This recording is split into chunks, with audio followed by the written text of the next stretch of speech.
Lui, c'est le guide de la visite. Et eux, ce sont les touristes d'un jour.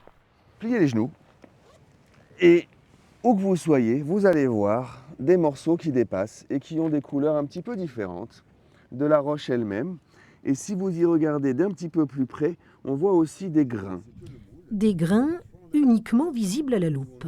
Ça veut dire qu'on est à quelques centimètres de l'œil et on se rapproche et on regarde, voilà. Des petits bouts de coquillage en fait. Mais l'essentiel de la visite n'est pas là. Le clou, ce sont les carrières du Cap Couronne.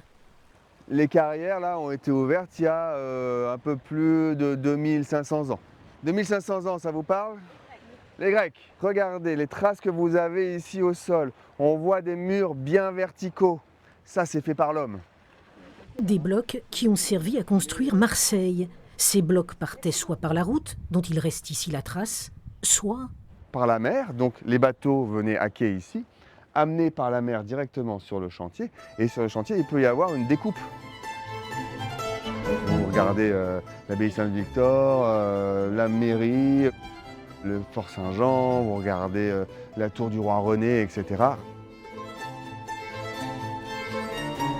Maintenant que vous la connaissez bien, cette roche, allez sur les monuments de Marseille, sur les monuments anciens, et rapprochez-vous, vous allez reconnaître.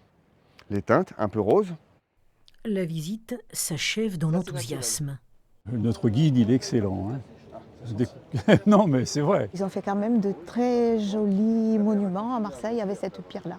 Qui, c'est vrai, elle est rose. Et j'en connais pas mal. Je crois que la mairie de Marseille a été construite avec cette pierre-là. J'avais entendu parler des carrières de Rogne, mais je ne connaissais pas les carrières de bord de mer comme ça. C'est quelque chose que je découvre complètement. Les visites industries comme celle-ci, immersives, se poursuivent jusqu'au 13 juin sur tout le territoire d'Aix-Marseille-Provence.